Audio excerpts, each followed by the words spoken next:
அசோகா தி great. இவரை பற்றி தெரியாதவங்க இந்தியாவில் இருக்கவே முடியாது. One of the greatest Maurya emperor. இந்தியாவில் இருக்கிற முக்காவாசி மாநிலங்களை தன்னுடைய கட்டுப்பாட்டில் வச்சுருந்தார். இந்தியாவை தாண்டி பங்களாதேஷ், நேபாள், பாகிஸ்தான், ஆப்கானிஸ்தான் போன்ற நாடுகளில் சில பகுதிகள் இவருடைய கட்டுப்பாடில் தான் இருந்துச்சு. அந்த அளவுக்கு பேரும் புகழும் வீரமும் கொண்டவர் தான் அசோகர்.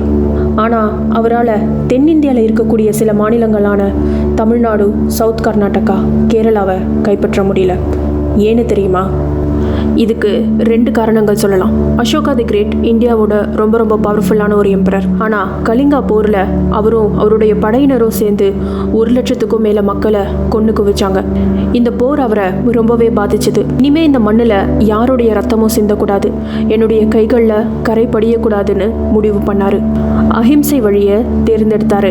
அதனால் தென்னிந்தியாவை தன்னுடைய கட்டுப்பாட்டில் கொண்டு வரணும்னு அவர் முடிவு பண்ணலை. இதுக்கு இன்னொரு முக்கியமான காரணம், அப்போ தென்னிந்தியாவை ஆட்சி பண்ணிட்டு இருந்த சேர, சோழ, பாண்டிய, பல்லவ மன்னர்கள். ஒருவேளை அசோகர் தென்னிந்தியா மேலே போர் தொடுத்திருந்தார்னா அது கலிங்கா போரோடவே ரொம்ப மோசமான ஒரு போராக இருந்திருக்கும். அது மட்டும் இல்லாமல் நிறைய உயிர் பலிகளும் ஏற்பட்டிருக்கும். ஆனால் இந்த 2 தரப்புலையுமே யார் இந்த போரை வெற்றி பெற்றிருப்பா அப்படிங்கிறது ஒரு பெரிய கேள்விக்குறியாக தான் இருந்திருக்கும். ஏன்னா இந்த 2 தரப்போட போர் திறன்மே ரொம்ப பலமானது, சமமானது. சேர, சோழ, பாண்டிய, பல்லவ மன்னர்கள் ஒருத்தருக்கு ஒருத்தர் சலிச்சவங்க கிடையாது. அதுலேயும் குறிப்பாக சோழர்களை பற்றி சொல்லணும்னா கட்டுமான கலை, வீரம், புத்திசாலித்தனம்னு யாராலையுமே இவங்களுக்கு ஈடு கொடுக்க முடியாது. சோழர்களுடைய வீரமானது வில்லிலிருந்து பாயக்கூடிய அம்பை விட ரொம்ப வேகமாக இருக்கணும். அவங்களுடைய போர் யுக்திகள் எல்லாம் யாராலையுமே கணிக்க முடியாத வகையில் இருக்கும்.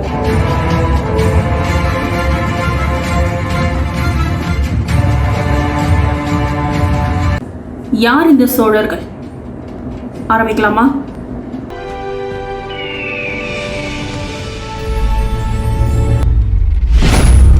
சோழர்களுடைய இந்த பெருமைக்கு முதல் தொடக்க புள்ளியா இருந்தது கரிகால சோழன். இவருடைய கட்டுமான கலை, போர் திறன், ஆட்சி செய்ற விதம்னு எல்லாமே பிரமிக்க வைக்கிற வகையில இருந்துச்சு. இவருடைய கட்டுமான கலைக்கு இப்ப வரைக்குமே எடுத்துக்காட்டா இருக்கிறது தான் கல்லணை டேம்.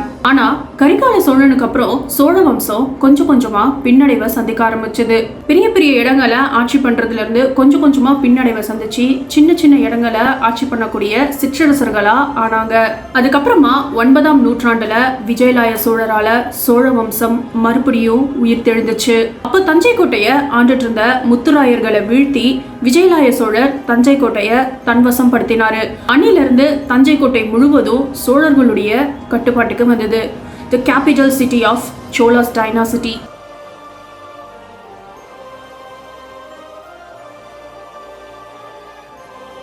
விஜயலாய சோழனுக்கு அப்புறம் அந்த மணிமகுடம் ஆதித்ய சோழன், ஆதித்ய சோழனுக்கு அப்புறம் பராந்தக சோழன். பராந்தக சோழனுக்கு மொத்தம் 3 பசங்க. ராஜாதித்தன், கண்டராதித்தன், அரிஞ்சயன். இதுல ராஜாதித்த சோழன் சின்ன வயசுலயே போர்க்களத்துல இறந்து போயிட்டதுனால பராந்தக சோழனுக்கு அப்புறம் நாட்டை ஆள்ற கடமை கண்டராதித்ய சோழனுக்கு வந்துச்சு. ஆனா கண்டராதித்ய சோழனுக்கு ரொம்ப நாளா குழந்தை இல்ல அப்படின்றதுனால அடுத்தது நாட்டை ஆள்ற கடமை அரிஞ்சய சோழனுக்கு போச்சு. ஆனா கண்டராதித்ய சோழனுக்கு அவருடைய கடைசி காலங்கள்ல ஒரு குழந்தை பிறந்துச்சு. அதுதான் உத்தம சோழன். சரி, அப்ப அரிஞ்சய சோழனுக்கு அப்புறம் நாட்டை ஆள்ற பொறுப்பை உத்தம சோழனுக்கு கொடுப்பாங்கன்னு பார்த்தா உத்தம சோழன் அப்ப ரொம்பவே சின்ன பையனா இருந்ததுனால அரிஞ்சய சோழனோட பையனான சுந்தர சோழனுக்கு மணிமகுடம் வழங்கப்பட்டுச்சு. சுந்தர சோழ வரிசையில இருந்துதான் சோழ வம்சம் கொஞ்சம் சூடு பிடிக்க ஆரம்பிச்சது. சுந்தர சோழருக்கு மொத்தம் 3 பசங்க. ஆதித்ய கரிகாலன், குந்தவை, அருண்மொழிவர்மன். சுந்தர சோழனுக்கு அப்புறமாவது உத்தம சோழனுக்கு சிம்மாசனம் வழங்கப்படும்னு பார்த்தா சுந்தர சோழனுடைய மூத்த மகனான ஆதித்ய கரிகாலனுக்கு மணிமகுடம் வழங்கப்பட்டுச்சு. ஏன்னா ஆதித்ய கரிகாலன் ஒரு மாவீரன். சின்ன வயசுலயே நிறைய போர்க்களங்களை சந்திச்சிருக்கிறாரு.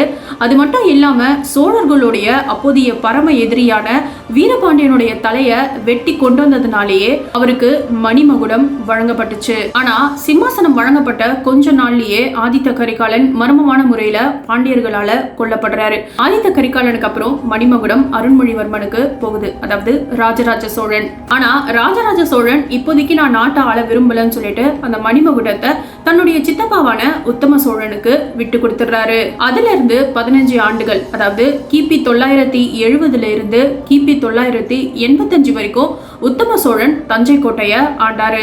அவருடைய காலத்துக்கு அப்புறம் ஃபைனலி மணிமகுடம் அருண்மொழிவர்மன் அதாவது ராஜராஜ சோழனுக்கு வழங்கப்பட்டுச்சு. கிபி 985 இருந்து 1014 வரைக்கும் ராஜராஜ சோழர் சோழ தேசத்தை ஆட்சி பண்ணாரு. அவர் ஆண்ட அந்த காலகட்டம் தான் சோழர்களுக்கான ஒரு பொற்காலம்னு கூட சொல்லலாம். ராஜராஜ சோழன் நாட்டை ஆண்ட காலகட்டத்துல தமிழ்நாட்டை தாண்டி Sri Lanka, Bangkok, Indonesia, Malaysia, Maldives, parts of Burma, Cambodia, வியட்நாம்னு சொல்லிட்டு இந்த மாதிரி எல்லா இடங்கள்லயும் சோழர்கள் அவங்களுடைய கொடியை நாட்டியிருக்கிறாங்க.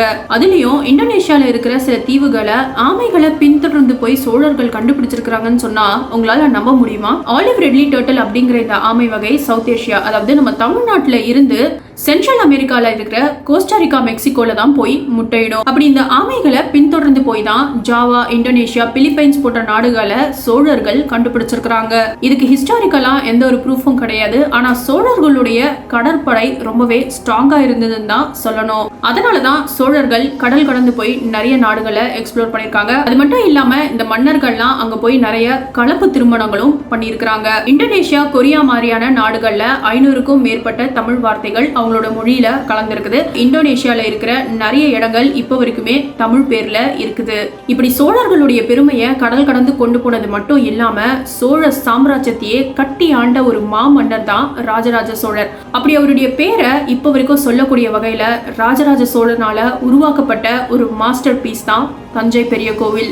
லேட்டஸ்ட் அட்வான்ஸ் அண்ட் டெக்னாலஜி வச்சு இப்போ இப்படி ஒரு கோவிலை கட்ட முடியுமான்னு கேட்டீங்கன்னா கண்டிப்பா முடியாதுன்னு தான் சொல்லணும். ஆனா இதை 1000 வருஷங்களுக்கு முன்னாடியே பண்ணியிருக்கிறாரு ராஜராஜ சோழன். இத்தனை வருஷங்களுக்கு அப்புறமும் எத்தனையோ பேரழிவுகளை சந்திச்சு ரொம்பவே ஸ்ட்ராங்கா நிற்கக்கூடிய ஒரு கோவில் தான் தஞ்சை பெரிய கோவில். ஆனா இப்படி ஒரு மாஸ்டர் பீஸை உருவாக்கணும்னு ராஜராஜ சோழனுக்கு எப்படி தோணுச்சு?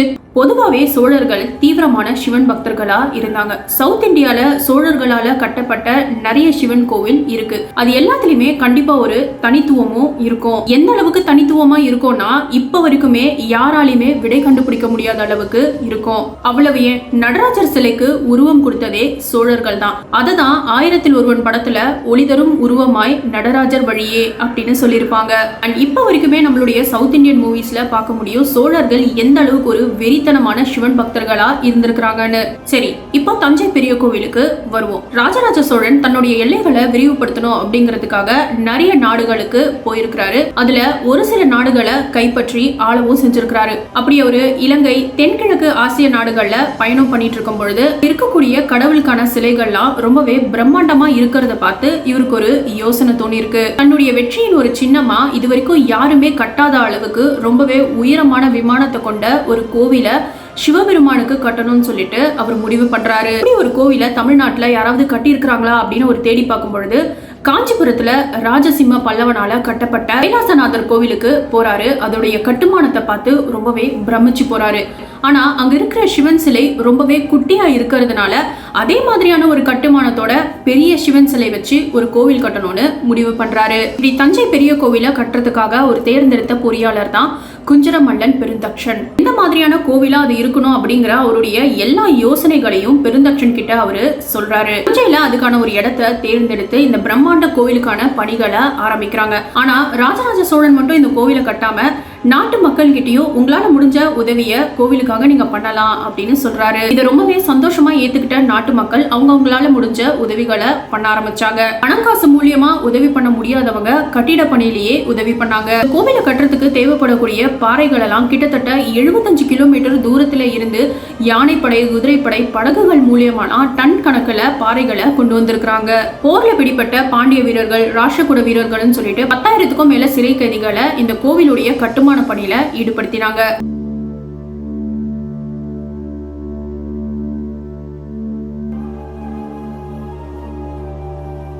அந்த காலத்துல பொதுவா ஒரு கோவில 2ல இருந்து 3 தலங்கள் வரைக்கும் தான் வச்சு கட்டுவாங்க.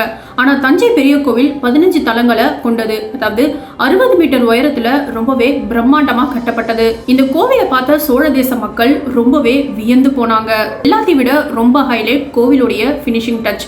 80 டன் வெயிட் உள்ள விமானக்கல்ல அந்த காலத்திலேயே எந்த ஒரு டெக்னாலஜி டெவலப்மெண்ட்டும் இல்லாத சமயத்துல எப்படி கோவிலோடைய டாப்ல எடுத்துட்டு போய் வச்சிருப்பாங்க அப்படிங்கிற ஒரு விஷயம் இப்ப வரைக்குமே ரொம்ப ஆச்சரியத்தை தரக்கூடியதா இருக்கு. மட்டும் இல்லாம எந்த ஒரு இயற்கை பேரழிவும் தஞ்சை பெரிய கோவில எதுவும் பண்ண முடியாது. ஏன்னா தஞ்சை பெரிய கோவிலுடைய பேஸ் ஒரு பெரிய பள்ளத்தை நோண்டி அதுல ஃபுல்லா ஆத்து மணலால நிரப்பி அதுக்கு மேலதான் தஞ்சை பெரிய கோவில கட்டியிருக்கிறாங்க. ஒரு பெரிய நிலநடுக்கம் வந்தாலும் தஞ்சை பெரிய கோவில் அப்படி இப்படி அசைஞ்சு திரும்பி சமநிலைக்கே வந்து நிக்குமே தவிர இடிஞ்சு விழறதுக்கு வாய்ப்பே கிடையாது. கரெக்டா சொல்லணும்னா தஞ்சையில கிடைக்கக்கூடிய இந்த மண் தலையாட்டி பொம்மையை பார்த்தாலே உங்களுக்கு புரியும். இத ஜீரோ செட்டில்மெண்ட் ஆஃப் ஃபவுண்டேஷன் அப்படின்னு சொல்லுவாங்க. அந்த காலத்திலே இந்த மாதிரியான ஒரு அட்வான்ஸ்டு திங்கிங்கோட கட்டப்பட்டதுதான் தஞ்சை பெரிய கோவில். ராஜராஜ சோழன் எந்த அளவுக்கு ஒரு சிறந்த மன்னரா இருந்தாரு அப்படிங்கறத எடுத்துக்காட்டுற விதத்துல தஞ்சை பெரிய கோவில்ல ஏன் பேர் மட்டும் இருக்கக்கூடாது, இந்த கோவிலுக்காக உதவி பண்ணவங்களோட எல்லாருடைய பேருமே கோவிலுடைய கல்வெட்டுல இருக்கணும் அப்படின்னு ஆணையிட்டு இருக்கிறாரு. அதனாலதான் தஞ்சை பெரிய கோவில் மாதிரியே ராஜராஜ சோழனுடைய பேரும் இப்ப வரைக்கும் நிலைச்சு நிக்குது.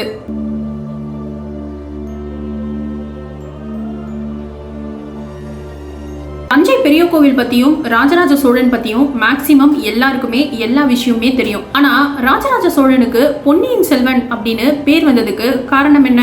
சின்ன வயசுல அருண்மொழிவர்மன் பொன்னி நதியில தவறி விழுந்துட்டாரு. பொன்னி நதி தான் அவரை சேஃபா கொண்டு வந்து கரை சேர்த்ததுனால அவர் பொன்னியின் செல்வனா ஆனாரு அப்படிங்கிற ஸ்டோரி லைன் தான் நமக்கு தெரியும். ஆனா ராஜராஜ சோழன் மறைஞ்சி இத்தனை வருஷங்களுக்கு அப்புறம் கூட பொன்னி நதி, அதாவது இப்போதைய காவேரிக்கும் அவருக்கும் ஒரு பெரிய கனெக்ஷன் இருக்குதுன்னு சொன்னா உங்களால நம்ப முடியுமா?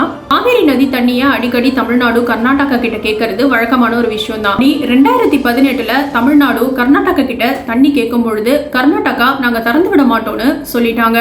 அதே 2018 60 வருஷங்களுக்கு முன்னாடி தஞ்சை பெரிய கோவில்ல இருந்து காணாம போன ராஜராஜ சோழன் லோகமா தேவியோடைய சிலை அகமதாபாத்ல இருக்கிற கலிகோ அப்படிங்கிற மியூசியம்ல கண்டுபிடிக்கப்படுது. கிட்டத்தட்ட 150 கோடி மதிப்புள்ள இந்த பஞ்சலோக சிலை wing CID of Tamil Nadu police மூலமா கண்டுபிடிக்கப்படுது.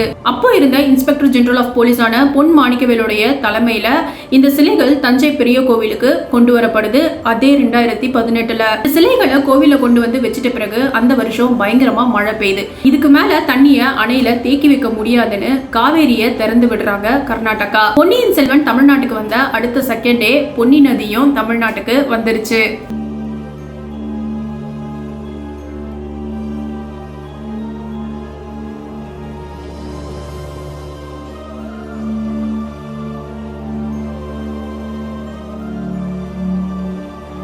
இது ஒரு சில பேர் தற்செயலா நடந்த விஷயம் அப்படின்னு சொல்லலாம். ஆனா என்ன பொறுத்த வரைக்கும் ராஜராஜ சோழனுக்கும் அவர் ஆண்ட இந்த தமிழ் மண்ணுக்கும் கண்டிப்பா ஒரு டிவைன் கனெக்ஷன் இருக்குதுன்னு தான் சொல்லணும். இயற்கை வளங்களை பொறுத்த வரைக்கும் எந்த மாநிலமா இருந்தாலும் சரி, எந்த நாடா இருந்தாலும் சரி, அதை கட்டுப்படுத்தி அவங்களோட கண்ட்ரோல்ல வச்சுக்கவும் முடியாது, கட்டி ஆளவும் முடியாது. சோ இதை பத்தி நீங்க என்ன நினைக்கிறீங்க அப்படிங்கறத மறக்காம என்னுடைய கமெண்ட் பாக்ஸ்ல சொல்லுங்க. அண்ட் இந்த மாதிரியான நிறைய இன்ட்ரெஸ்டிங்கான டாபிக்ஸ்க்கு மறக்காம என் சேனல் சப்ஸ்கிரைப் பண்ணிக்கோங்க. நெக்ஸ்ட் வீடியோல சந்திக்கலாம்.